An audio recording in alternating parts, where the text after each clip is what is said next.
श्री गुरु पाषण बोलो प्रयाण निवार हरि बोलो।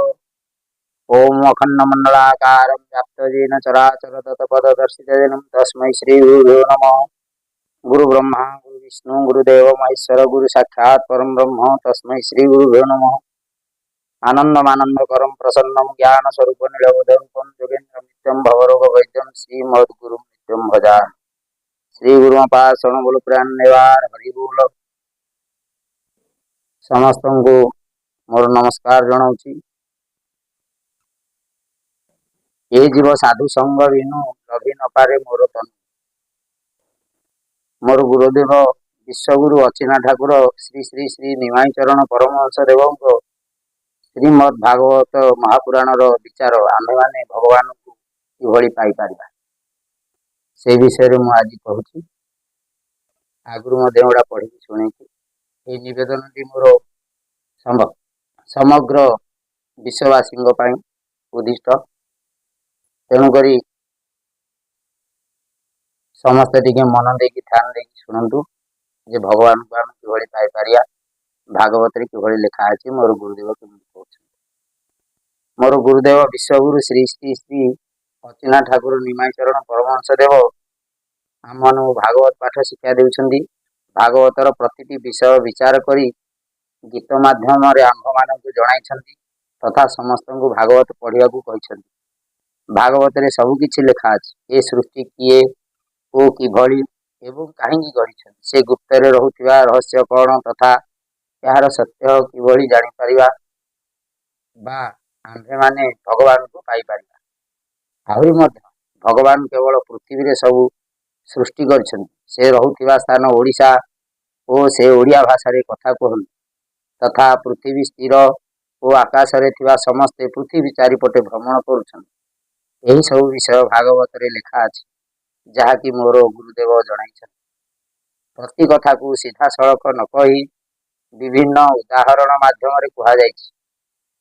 यार कारण भक्त को चिन्हवा बा विद्यार्थी को परीक्षा निमित्त अटे।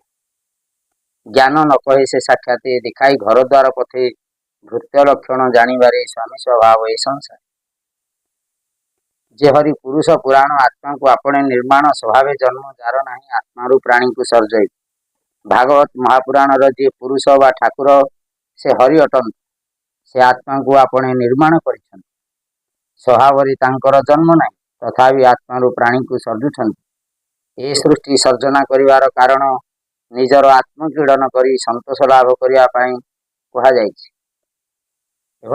आत्मा क्रीडने नरहरि पूर्वे अनेक सृष्टि करी संसार खेली नाना मते संतोष न पाइला जिते एणु मानव सृष्टि कला जही विश्राम सर्वलेखा। ब्रह्मा आदि सकल शरीर विज्ञानी विषय गोचरे मनुष्य देह दिव्य ज्ञान देखि संतोष भगवान। भगवान नरहरि निजर प्रेम खेल कितु ब्रह्म पर्यंत समस्त को सृष्टि करी समस्त भितर रही नाना मते खेली संतोष न पाइबारु मानव सृष्टि करिछन। जेउठी समस्त लीलार विश्राम करछंती अर्थात तांकर खेल रे मानव शरीर रे सब किछि सृष्टि करि पारुछंती ओ से काल काल को जीवित अछंती अर्थात अमर अछंती। एभली कि से मानवर रूपटी स्वयं हरिंकर शरीर अटे अर्थात तांकर रूप सहित समान अटे। सृष्टि मध्य से स्वयं श्रीकृष्ण अवतार अटन जही सर्वलीलार विश्राम करिछंती। सकल अवतार सार किवा देवा पटान्तर निज मूर्ति चक्रधर स्वयं श्रीकृष्ण अवतार। श्रीकृष्ण गोपपुर अनेक अवतार होइथिबा कहुଯାଇଛି। से तांकर अनेक रूप सृष्टि करछन। गोपाल बालक गोवर्षा मानू ब्रह्मा हरण कर बेले से निजर आत्मज्ञान शक्ति बल से सृष्टि करथिबा भागवत रे कहुଯାଇଛି। तेणु कहुଯାଇଛି भक्ति कृष्ण पादे लभ मनुष्य जन्मर लाभ। यार सत्यासत्य ब्रह्मादि सकल शरीर खोजुचंती एभली कि विज्ञानी माने यार सत्य खोजुचंती। मनुष्य तार दिव्य ज्ञान माध्यम भगवान करुथिबा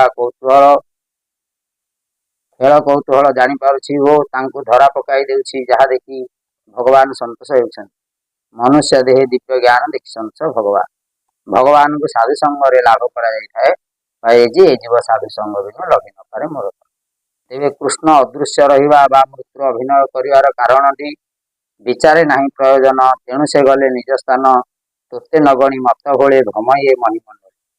भगवान को विचार रे प्रयोजन न करी न गणिबारु ସେ ଆମ୍ଭମାନଙ୍କୁ ଜନ୍ମ ମୃତ୍ୟୁରେ ଭ୍ରମାଉଥିବା କୁହାଯାଇଛି।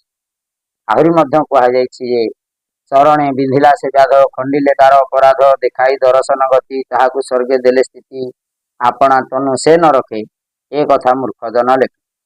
ଶ୍ରୀକୃଷ୍ଣଙ୍କ ଚରଣରେ ହୋଇଥିବା ଶରାଘାତକୁ ନିଜର ବାଞ୍ଛିତ କର୍ମ କହି ଯାରାକୁ କ୍ଷମା କରିଛନ୍ତି।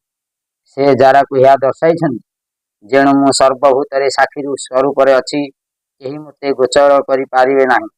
ତେଣୁ ମୁଁ ବିଶ୍ୱରେ ନିଜେ ନିଜର ପ୍ରକାଶ କରିବା ପାଇଁ ତୁମ ଦ୍ୱାରା ଏଭଳି ଅଭିନୟ କରିଛି, ଏହା ଯାରାକୁ ଜଣାଇଛନ୍ତି। କେହି ନପାରେ ମୋତେ ଲଖି, ଯେଣୁ ମୁଁ ସର୍ବଭୂତେ ସାକ୍ଷୀ, ବିଶ୍ୱ ପ୍ରକାଶ ହେତୁ ମୁଁ ହିଁ ମୁଁ କାଳ ରୂପେ ସଂହାର। ଏଥିରୁ ସ୍ପଷ୍ଟ ହୋଇଛି ଭଗବାନ ଯାରାକୁ ଦର୍ଶନ ଗତି ଦେଖାଇଥିବାରୁ ତା ସହିତ ଅଙ୍ଗୀକାର କରିଛନ୍ତି। ଦର୍ଶନ ଗତି ଦେଖାଇ ତାକୁ ସ୍ୱର୍ଗକୁ ପଠାଇ ଦେଇଛନ୍ତି, ଅର୍ଥାତ୍ ଯାରା ଜନ୍ମ ମୃତ୍ୟୁରେ ଭ୍ରମଣ କରୁଛି ଓ କୃଷ୍ଣ ସ୍ୱଶରୀରରେ ଅଛନ୍ତି। ଯାରା ସ୍ୱର୍ଗାୟ ଥିବାରୁ ନର ଶରୀର ପ୍ରାପ୍ତ ହେଉଛି ଏବଂ ଗୁରୁଦେବ ଜଣାଇଥିବା ସତ୍ୟକୁ ପ୍ରମାଣିତ କରିବ, ତେବେ ସବୁର ସମାଧାନ ହେବ। ଏହା ଦେଖି ଭଗବାନ ସନ୍ତୋଷ ହେବେ, ଏହା ଗୁରୁଦେବ ଜଣାଇଛନ୍ତି। ମାନବ ସିଦ୍ଧ ଅଙ୍ଗରେ କାଳ କାଳକୁ ଜୀବିତ ରହିଥିବା କଥା ଭାଗବତରେ କୁହାଯାଇଛି। କିଏ ଭଜିପାରେ ମୋର ଭାବ, ମୋ ରୂପ ଯୋଗୀଙ୍କୁ ଦୁର୍ଲଭ, ମୁଁ ଏବେ ସଂସାର ଅର୍ଥେ ଜ୍ଞାନ ପ୍ରକାଶ ଏ ଜଗତେ, ଏ ସିଦ୍ଧ ଦେହ ଥିବି ମୁହିଁ ଯାବତ ଚନ୍ଦ୍ର ସୂର୍ଯ୍ୟମୟୀ। ଯେ ପୂର୍ବେ ତତ୍ତ୍ୱ ଜ୍ଞାନ ଥିଲା, କାଳର ବଳେ ସେ ଛାଡ଼ିଲା, ଏ ସତ୍ୟ ବିକାଶିବା ଅର୍ଥେ ମୋହ ଅବତାର ଏ ଜଗତ। ଏହି କଥାଟି କପିଳ ମୁନି ତାଙ୍କ ପିତାଙ୍କୁ କହୁଛନ୍ତି। ଯେଉଁମାନେ ସତ୍କର୍ମ କରି ଦର୍ଶନ କରିଛନ୍ତି ସେମାନେ ଅମର ଅଛନ୍ତି, ଏହା କୁହାଯାଇଛି। ଦେହ ଅନ୍ତରେ ଦିବ୍ୟ ରୂପେ ସେ ବସେ ଋଷିଙ୍କ ସମୀପ। ଯେଉଁମାନେ ଅସତ୍ କର୍ମ କରନ୍ତି ସେମାନେ ନିଚ ଯୋନିରେ ଜନ୍ମଗ୍ରହଣ କରନ୍ତି। ଦେହ ଅନ୍ତରେ ପାପ ଫଳେ ଜନ୍ମ ହିଁ ପତିତ ଚାଣ୍ଡାଳେ। ଆହୁରି ମଧ୍ୟ ଏ କଳି ଯୁଗରେ ମୃତ୍ୟୁ କିଭଳି ଜିଣିପାରିବା ସେହି ବିଷୟରେ ଭାଗବତରେ ଲେଖା ଅଛି। ମୁନି ଋଷିମାନେ ଅମର ଥିବାର ସତ୍ୟତା ପାଇଁ ନ୍ୟାୟ ଅନ୍ୟାୟ ବିଚାର କରି ଧର୍ମଶାସ୍ତ୍ରର ପ୍ରମାଣ କରିବାକୁ ଭାଗବତରେ କୁହାଯାଇଛି। ଏ ଯୁଗେ ପ୍ରାଣୀଙ୍କ ନିସ୍ତାର ହୋଇବ କେବଳ ପ୍ରକାର, ମୃତ୍ୟୁକୁ କେମନ୍ତେ ଜିଣିବେ ଏହା ସଂକ୍ଷେପୀ କହ। ଏହାର ଉତ୍ତର ଏଭଳି କୁହାଯାଇଛି। ଏ ରୂପେ କଳିଯୁଗ ଗତି ଅଜ୍ଞାନେ କରି ଦୁଷ୍ଟମତି, ନ୍ୟାୟ ଅନ୍ୟାୟ ବିଚାରିଣ ନ କରି ଶାସ୍ତ୍ରର ପ୍ରମାଣ। ସକଳ ସନାତନ ଗଣେ ମୁଁ ଧର୍ମ ସନ୍ନ୍ୟାସ ପ୍ରମାଣେ, ଅହିଂସା ସନ୍ନ୍ୟାସ ଲକ୍ଷଣ କୃଷ୍ଣ କହନ୍ତି ପୁଣ ପୁଣ, ପରମ ଶାସ୍ତ୍ର ଭାଗବତ ଅଭ୍ୟାସ କରୁଥିବ। ଏହି ବିଷୟରେ ପ୍ରମାଣ ନିମିତ୍ତ ଉତ୍କଳମଣି ଗୋପବନ୍ଧୁ ଦାସ ଉପଦେଶ ଦେଇଛନ୍ତି। ମାନବ ଜୀବନ ନୁହେଁ କେବଳ ବର୍ଷ ମାସ ଦିନ ଦଣ୍ଡ, କର୍ମେ ଯିଏ ନର କର୍ମ ଏକା ତାର ଜୀବନର ମାନଦଣ୍ଡ। ଗୁରୁ କହିଲେ ତାହା ଜାଣି ନୋହିଲେ ପ୍ରମୁଥାନ୍ତି ପ୍ରାଣୀ, ଯାହା ନ ଦେଖିଛ ବେନି ନୟନେ ପରତେ ନ ଯିବ ଗୁରୁ ବଚନ। ଏହାର ଯଥାର୍ଥ ଏହିକି ନ୍ୟାୟ ଅନ୍ୟାୟ ବିଚାର କରି ଅମର ଥିବା ମାନଙ୍କୁ ପ୍ରମାଣ କରିବ। ଗୁରୁଦେବ ଜଣାଇଥିବା ସତ୍ୟକୁ ଦେଖିବ। ଯେଉଁ ମନୁଷ୍ୟ ଭଗବାନଙ୍କୁ ପ୍ରମାଣ କରିବ ସେ ନୃପତି ପଦ ପ୍ରାପ୍ତି ହେବ, ଅର୍ଥାତ୍ ଭଗବାନଙ୍କର ପ୍ରଥମ ସେବକ ବା ଶ୍ରେଷ୍ଠ ବିଚାରକ ରୂପେ ଘୋଷିତ ହେବ। ତେଜଙ୍କ ମଧ୍ୟ ରବିମୁନି ମନୁଷ୍ୟ ନୃପତି ବୋଲାଏ। ପରମ ଧର୍ମ ଅହିଂସା ଓ ପରମ ଶାସ୍ତ୍ର ଭାଗବତ ହୋଇଥିବାରୁ ଭାରତ ଦେଶରୁ ରାଜା ଶାସନ ଉଠାଇ ଅହିଂସା ଧର୍ମ ନିରପେକ୍ଷ ଗଣତନ୍ତ୍ର ରାଷ୍ଟ୍ର ରୂପେ ଗଠନ କରାଯାଇଛି। ଅର୍ଥାତ୍ ଭାଗବତ ଧର୍ମ ଗୁଣକୁ ପ୍ରମାଣ କରି ଭଗବାନଙ୍କୁ ଧରା ପକାଇବା ପାଇଁ ଅନୁମତି ଦିଆଯାଇଛି, ଏହା ଗୁରୁଦେବ ଜଣାଇଛନ୍ତି। ତେଣୁକରି ଆମର ଜାତୀୟ ପତାକା ସାଙ୍କେତିକ ଚିହ୍ନ ତ୍ରିରଙ୍ଗା କରାଯାଇଛି। ଅହିଂସା ବ୍ରତଙ୍କର ମଧ୍ୟ ମୁଁ ତତ୍ତ୍ୱ ବ୍ରହ୍ମଜ୍ଞାନବାଦ, ଏହା ତତ୍ତ୍ୱ ବ୍ରହ୍ମଜ୍ଞାନବାଦରେ କରାଯାଇଛି।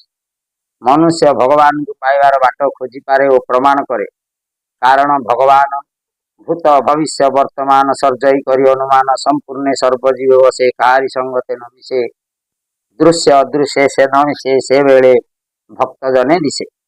ଭଗବାନ ସୃଷ୍ଟି କରି ନିଜେ ନିଜର ଖେଳରେ ଧରା ପଡ଼ିବାର ବାଟ କରିଛନ୍ତି, ଯାହାକି ମନୁଷ୍ୟ ଶରୀରରେ ବିଚାର କରି ସତ୍ୟ ପ୍ରକାଶ କରନ୍ତି। ଏହା ଅନୁମାନ କରି ସର୍ଜନା କରିଥିବାରୁ ଭକ୍ତ ତାଙ୍କୁ ଧରା ପକାଇଲେ ପ୍ରମାଣ ହେବ। ଓ ଯେଉଁ ଋଷି ମୁନିମାନେ ଅମର ଅଛନ୍ତି ସେମାନେ ନିଜ ସାତ କୂଳରୁ ଜଣେ ଜଣେ ଉଦ୍ଧାର ତଥା ସାତ ପୁରୁଷଙ୍କୁ ଉଦ୍ଧାର କରିବେ, ଯେଉଁମାନେ କି ଜନ୍ମ ମୃତ୍ୟୁରେ ଭ୍ରମଣ କରି ଆମ୍ଭମାନଙ୍କ ମଧ୍ୟରେ ଅଛନ୍ତି। ଆହୁରି ମଧ୍ୟ କୁହାଯାଇଛି କି ଯେବେ ଭଗବାନ କଳ୍କି ଅବତାର ହେବେ ସେତେବେଳେ ସକଳ ଧର୍ମ ରକ୍ଷା ହେବ ଓ ସାଧୁଜନ ମାନଙ୍କୁ ପରିତ୍ରାଣ କରିବେ। ଅର୍ଥାତ୍ ଯେଉଁମାନେ ଅମରତ୍ୱ ଅଛନ୍ତି ସେମାନେ କିଭଳି ଉଦ୍ଧୃତ ହେବେ ତାହାର କଥା ଜଣାଇବେ। ଏବଂ ଦୁଷ୍କୃତ ଜନ ସହାରଣ କରିବେ ତଥା ସତ କଥାଟି ପ୍ରକାଶ କରିବେ, ଅର୍ଥାତ୍ ଭଗବାନଙ୍କୁ ଧରା ପକାଇବା ସହ ଅମର୍ତ୍ୟ ମାନଙ୍କୁ ପାଇବାର ବାଟ କରିବେ। ଏଭଳି ଲେଖା ଅଛି, କଳକି ଅବତାର ଯେବେ ସକଳ ଧର୍ମ ରକ୍ଷା ତେବେ ସାଧୁଙ୍କୁ ଧର୍ମ ରଖିବାରେ ସମ୍ବଳ ନାମକ ନଗରେ ସେ ଚରାଚର ଗୁରୁ ଈଶ ସକଳ ଆତ୍ମାରେ ପ୍ରକାଶ ସାଧୁଜନଙ୍କ ପରିତ୍ରାଣେ ଦୁଷ୍କୃତ ଜନେ ସଂହାରଣେ ବିଷ୍ଣୁ ଯଶା ନାମେ ବ୍ରାହ୍ମଣ ବିଷ୍ଣୁ ତାର ଗୃହେ ଜନ୍ମ ଯଶୋବନ୍ତୀ ନାମେ ବ୍ରାହ୍ମଣୀ ତା ଗର୍ଭୁ ଜନ୍ମୀ ଚକ୍ରପାଣୀ କଳକି ନାମେ ଅବତାର ହୋଇବେ ପରମେଶ୍ୱର। ବିଶ୍ୱଗୁରୁ ଶ୍ରୀ ଶ୍ରୀ ଅଚିନା ଠାକୁର ଜଣାଇଛନ୍ତି, ସ୍ୱୟଂ ହରି ଗୁପ୍ତ ବେଶରେ ଭ୍ରମଣ କରୁଅଛନ୍ତି ଓ ସେ କଇଁଫୁଲ ବାବା ଅଟନ୍ତି, ଯିଏକି ଆଜକୁ 50 ବର୍ଷ ହେବ ଜୀବନ ଥାଇ ମୃତ୍ୟୁ ସମର ଅଭିନୟ କରି ସମାଧିସ୍ଥ ଅଛନ୍ତି। ଭକ୍ତ ଲାଗି ଅଙ୍ଗୀକାର କରିଥିବାରୁ ଏଭଳି ଅଭିନୟ କରିଛନ୍ତି।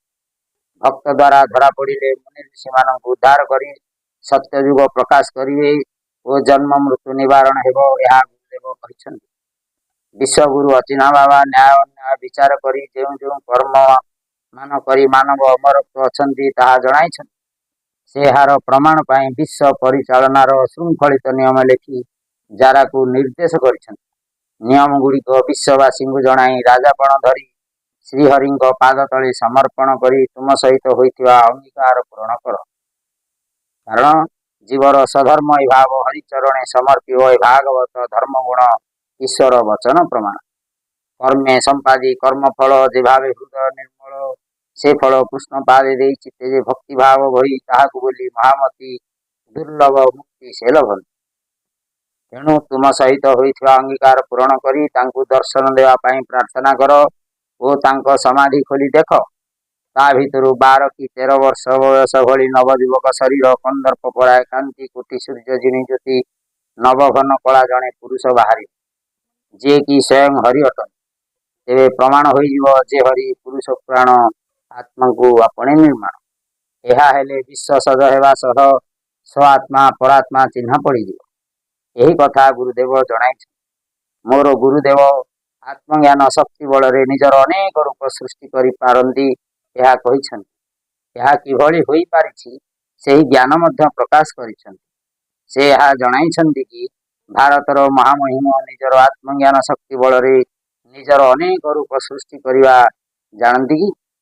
ତେବେ ଯିଏ ଜାଣିଛନ୍ତି ଅର୍ଥାତ୍ ଭଗବାନଙ୍କ କହିବା ବା ଭାଗବତ ନିୟମ ଅନୁସାରେ ଆମ ଦେଶ ତଥା ବିଶ୍ୱ ପରିଚାଳିତ ହେବ ଓ ଅନ୍ୟ ସବୁ ସମ୍ବିଧାନ ନିୟମର ଡୋରି ବନ୍ଧା ହେବ।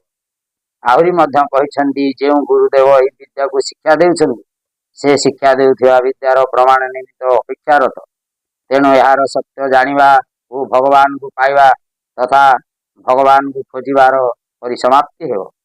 ଶିଷ୍ୟଙ୍କୁ ଦିବ୍ୟ ଜ୍ଞାନ ପ୍ରଦାନ ନିମିତ୍ତ ଗୁରୁଦେବ ଏଭଳି କୌତୂହଳ କରିଥାନ୍ତି, ଏହା ପ୍ରମାଣ ହୋଇଯିବ। ଏ ଘୋର ମାୟାମୟ କଳ୍ପେ ଜୀବ ଉଦ୍ଧାରୁ ଗୁରୁ ରୂପେ ମନୁଷ୍ୟ ଦେହେ ଦିବ୍ୟ ଜ୍ଞାନ ଦେଖି ସନ୍ତୋଷ ଭଗବାନ। କେବଳ ପୃଥିବୀରେ ଭଗବାନ ସୃଷ୍ଟି ସର୍ଜନ କରିଥିବା ଭାଗବତରେ ଲେଖା ଅଛି।